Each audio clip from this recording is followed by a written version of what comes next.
everyone. I'm Carlota from the Content Mix, and I'm excited to be here with Aidoia Puig-Delfin, who was previously Hilti's Northern Europe content manager and is now doing an MBA in marketing and brand management. Aidoia, welcome to the Content Mix, and thank you so much for joining us today. So let's jump into the interview. Could you tell me a little bit about your background and how you got involved in content marketing? Sure. So my background is super creative. So when I first graduated, I actually wanted to work in fine art. I used to paint and that type of thing. And that's actually where my creativity side stemmed from. And then after working a few internships and placements also during university, that's when I kind of found marketing.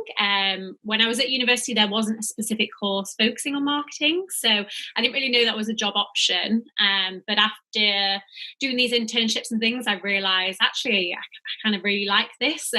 No day was ever the same. So for instance, I worked for a few different festivals and arts organizations, and that was kind of doing a bit of social media, a bit of design work, a bit of writing, and that's kind of where it stemmed from. And then after graduating, I kind of went on to other marketing positions. They were a bit more general. So they did involve a bit of everything. And that's when I really found my love for content.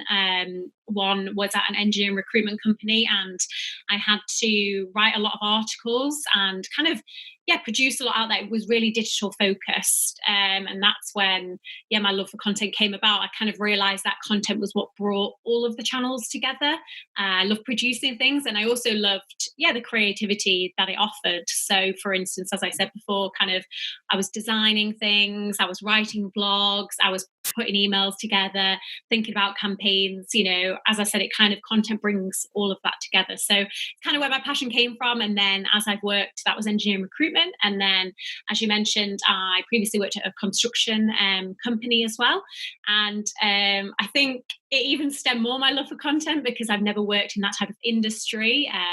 You kind of think it's quite a challenging industry, but it's actually super unique. And I think the more challenging the industry is, the more creative you have to be with your content in order to obviously capture people's attention and whatnot. So, that's kind of a brief overview of my history.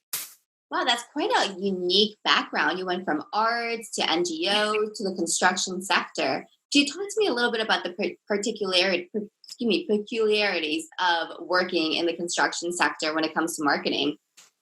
Sure. So from my own perspective, obviously it's a unique audience, but a lot of people don't always think about that when you think about like social and things like that. You think about like fashion or food and, all those types of sectors. But construction is such an amazing sector. If you look around us, all the buildings, everything that's created, that comes from construction. So for me, it was such an interesting sector to kind of put that into people's minds. So, actually get people to understand how the buildings were made, what were they made with, and also make it fun and engaging. So a lot of my time at my previous company was creating content that people could really engage with and kind of get this understanding and also have a bit of fun with it. You don't always think that it's an interesting industry, but it really is. So for me, it was about putting all of that out there. It also has its challenges as well, like most industries. And nowadays, obviously with social media, people's attention spans are a lot lower. So you kind of have to really put everything into things in order to capture people's attention. But it's a really interesting industry, and anybody that would like to work in it or is thinking about what sectors to go for, I would really recommend it. What about content marketing across Europe? I mean, to market one's brand across Europe already has its own challenges and opportunities, but when focused on the construction sector, it must be a whole different world because, of course, not every market has the same health and regulation policies. So how do you adapt your marketing strategy according to the different markets that you're working in? Yeah, that's a really good point. Like you said, with health regulations and different types of standards. So initially, it's really about understanding those markets and obviously doing your market research, even before creating any form of content.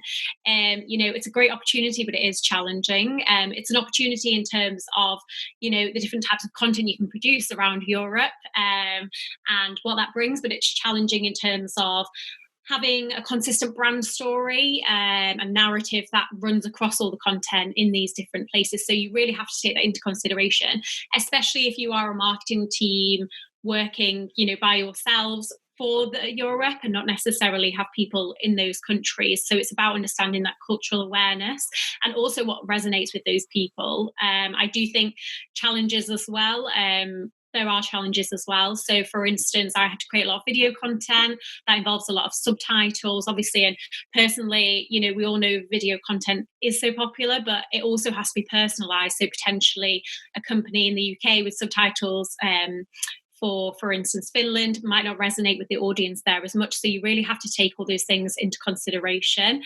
But at the same time, it's a great opportunity and there is so much you can do, but it's also a learning experience. But that's why content is so great, especially through channels like social, because you can really test and try things, and learn from those things and kind of build that up. And that's what I would suggest doing. Okay. Well, drawing from your experience both in Spain and in the UK, what do you think is key when developing a marketing plan in Europe? Is it adaptation, like cultural adaptation? Is it to translate your marketing tools to different languages? What do you think is like the number one thing that every marketing professional should do while working in Europe? Yeah, I think you kind of mentioned adaptation is important, but I think actually understanding the meaning behind your story that you want to get across with your content is really important, because obviously you can just translate something, but it doesn't mean it's necessarily going to resonate. As you mentioned, I did previously work in Barcelona, and speaking two different languages and going through that translation, you really start to understand the meaning behind words and how that can make a difference. So just literally translating something doesn't mean everything. For instance, in some companies we have specific slangs, idioms, puns around products and whatnot, and that doesn't always work in another country. So for me, it's actually understanding initially the message you want to get across and what you can take that. And then with content, you have the opportunity not only to use words, but to be visual, and a picture, we always say, can say 1,000 words. And I think that is also key as well. If you can't do it with words, then you could potentially do it visually. So for me, it's about understanding the message to begin with, and then how you're actually going to distribute them. Okay. What advice and recommendations would you give to other content marketers? Drawing from your experience, like, do you think it's valuable to have such a diverse background in content marketing, or do you think it's better to just stick to one industry, learn it from A to Z, and then continue to grow your career going forward in that same industry? What do you think is the best way forward for young marketers? That's a great question. I think from my own experience, it is actually to have that diversity, to kind of understand different industries, because I really think you can take things from all those industries, to be honest. I think sometimes if you just work in one industry, you could potentially be in a bubble and not necessarily see those other trends, what's happening, because you can get those new ideas. For young marketers, I think, about being creative and having the confidence to be creative. Obviously every company has a strategy and a marketing plan, and you should stick to that, obviously, but at the same time, you learn things through failing. I was part of this leadership course last year, and one of their mottos was fail fast. And I think that's a really good thing to use, because for me, that's when you learn the most. If everything works perfectly, I think you don't take anything from that. So I do think, for young marketers, I do think diversity is key. But at the same time, obviously, if there's an industry that you're really passionate about, then obviously you could still go for that. Okay. Well, right now the world is facing a global pandemic. We all are very much aware that coronavirus is impacting markets worldwide, and also industries worldwide. Let's focus on marketing and content marketing specifically. I know that you were impacted quite a lot because of coronavirus. You did leave Hilti to join a new company, which was Lemon Pulse. And then unfortunately, you weren't able to join the team because of coronavirus. So drawing from that, what impact do you think COVID-19 has had on marketing plans in Europe? And of course, you can talk about your past experience at Hilti, if that Yeah, sure. I do think it has had a significant impact. I think obviously initially businesses were unsure what to do, and marketing is at the forefront of businesses. So obviously that can have an impact. But from my own personal experience from Hilti and kind of going forward during this pandemic, I do think brands really have to think about how they can align their strategy and think about what value they can actually offer consumers during this time. We all kind of were not immune anymore to marketing manipulation and things like that. We can spot something that's not authentic. So for me, it is about authenticity. It's about showing that your brand cares and that you are there for consumers. Obviously, there's so many different ways companies can do this. And I know not just during obviously the current pandemic, but whatever happens in the world, you need to be authentic and actually show that you truly care about the cause. Definitely. I couldn't agree more. So we are moving into the second phase of our interview, which will be a set of rapid fire questions. Yeah. To start the set off, I'd like to ask you about a lesser known app or tool that you cannot live without. Sure. So there's actually so many out there, and I guess this one isn't necessarily lesser known, but it's the Instagram repost app. The reason I absolutely love it is in my previous role, obviously I had to produce so much content, and we all know that UGC, user-generated content, is such a big thing that really does position brands as authentic. So that for me was key in order to repost things, not have to add in the Instagram tag. It's just so efficient, easy. And I used it every single day. Obviously it depends on what kind of brand you work with, but for us, previously our customers using our tools had way more impact than us just talking about it. So, I can really take that. And then I would also say for myself, in terms of producing content, the Calm app. So obviously they actually do have sleep stories. I don't suggest listening to a sleep story, but they also have very calming music. And if I had to write out a long article, do some research, put that together, for me, it worked really well when it comes to my writing. Okay, awesome. What do you think is a tool or an app or an upcoming network that's really going to disrupt the marketing industry? So, for example, when it comes to social networks, we're looking at TikTok as TikTok Yeah.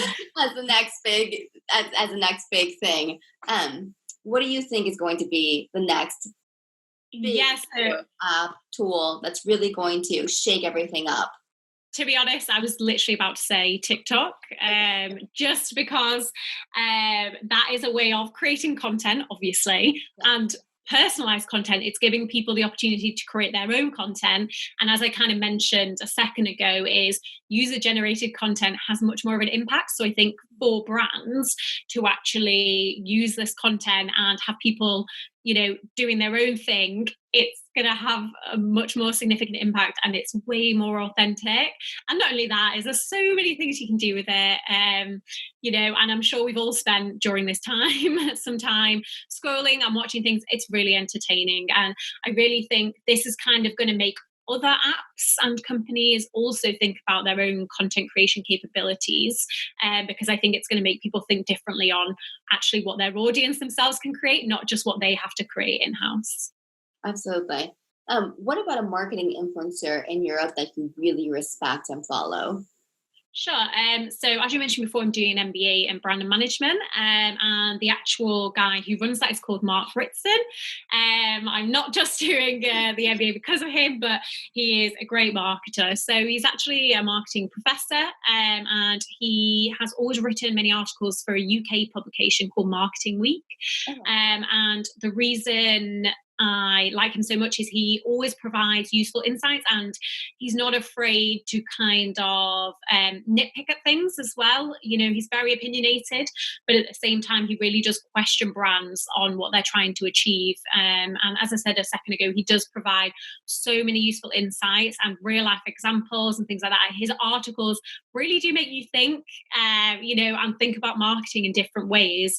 There's not a one specific plan for marketing, I don't think, and he really does make you question that. So that's why I think he's really important.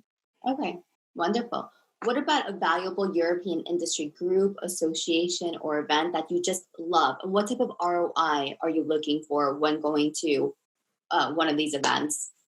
Yeah, sure. So, what's important to me, I'm sure I mentioned it a million times during this interview, is creativity. And for me, just really what we can take going forward. I kind of said that sometimes you can be in your own bubble within a company, and these types of events are great to really think about what else is out there and kind of what you can bring in. I do really love, there's the Adobe Summit.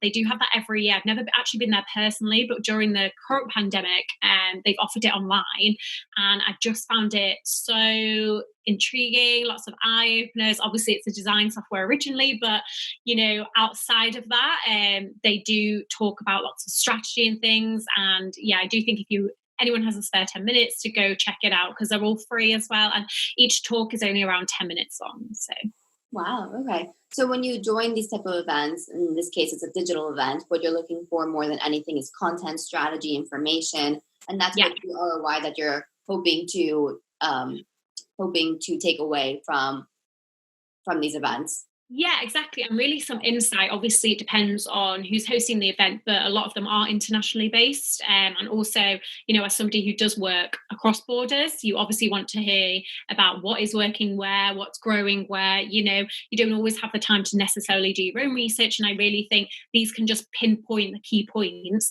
that you need to take back to your own strategy or content creation and kind of use that. So for me, that's what I really like to get out of those. We are coming towards the end of our interview, but Yeah. before we wrap up our interview, I do want to talk to you a little bit about your MBA. Why did you decide to go down that route? What do you hope to extract from your MBA and apply to your future job down the line? Sure. So, as I mentioned before, there was no specific marketing course when I was at university. I actually studied media communications alongside Spanish, but the media side was very journalism focused. So, for me, it was really just to solidify my own experience. I have had over 5 years now, well, 6, 7 years working within different marketing organizations and teams. So, for me, it was just to kind of, as I said, solidify that experience and also broaden if I have for any new ideas and really what I can take from that. Obviously, I lost my role during this time, and it's obviously great to be productive. And I've wanted to do this for a while, but never really had the time. So I kind of felt like now is a good time to do that. And you obviously focus a lot on your own productivity and what you can bring for that. So for me, it was just to expand my knowledge even more, and like I say, have a specific qualification, I guess, in marketing. Would you recommend it to other young professionals who are also looking to diversify their profile or to learn more about particular strategies?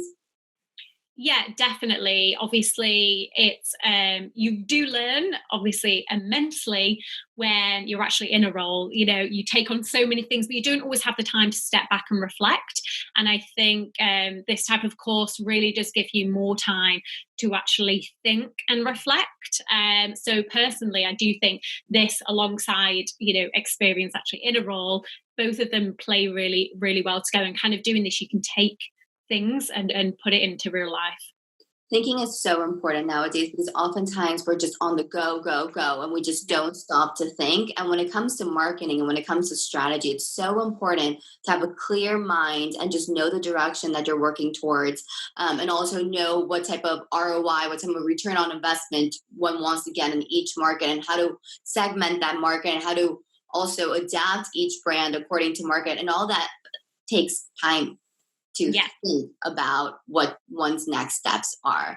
So I'm very happy to hear that you're also thinking about your own next steps and using this time to develop yourself further and to take your professional career one step further. So thank you so much for all those great tips, Aidoia. That was an inspiring interview and one that I hope that many young professionals are able to learn from, and to also understand that, hey, when there's a block on the road, you just have to pivot and keep on going. And everything is going to be okay, especially Yeah, during the exactly. virus.